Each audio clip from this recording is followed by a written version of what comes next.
ரசூல் ஸல்லல்லாஹு அலைஹி வஸல்லம் அவங்க வெள்ளிக்கிழமைக்கு என்று ஒரு பிரத்யேக அமலை சொல்லி கொடுக்குறாங்க. ஸலவாத்து சொல்லுங்க என் மீது அப்படின்னாங்க. அல்லாஹும்ம ஸல்லி அலா முஹம்மத் வ அலா ஆலி முஹம்மத் கமா ஸல்லைத அலா இப்ராஹிம் வ அலா ஆலி இப்ராஹிம் இன்னக ஹமீதும் மஜீத்.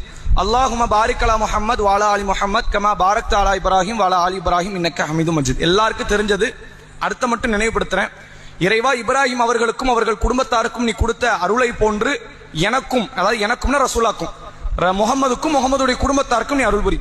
இப்ராஹிமுக்கும் அவருடைய குடும்பத்தாருக்கும் நீ கொடுத்த பரக்கத்தை போன்று முகமது அவர்களுக்கும் அவருடைய குடும்பத்தாருக்கும் நீ பரக்கத்தை கொடு அப்படின்னு கேட்கிற ஒரு அற்புதமான ரசூலா மீது ஓதப்படுகிற ஸலவாத்து. ரசூல்லா சொன்னாங்க, மன் ஸல்ல அலைஹி ஸலாத்தன் ஸல்லல்லாஹு அலைஹி அஷ்ரன். ஒரு முறை என் மீது நீங்கள் ஸலவாத்து சொன்னால் அல்லாஹ் உங்களுக்கு 10 அருள் புரிகிறான். அந்த அருள் எப்படினாலும் இருக்கலாம். பிள்ளை இல்லாதவர்களுக்கு பிள்ளையா இருக்கலாம், வறுமையில் இருப்பவருக்கு செல்வமா இருக்கலாம், ஆரோக்கியமற்றவர்களுக்கு ஆரோக்கியமா இருக்கலாம். நீங்கள் எதிர்பார்க்காத ஒரு 10 அருள் ஒரு ஸலவாத்துக்கு அல்லாஹ் கொடுக்கிற கூலி என்ன? 10 அருள் தருவான்.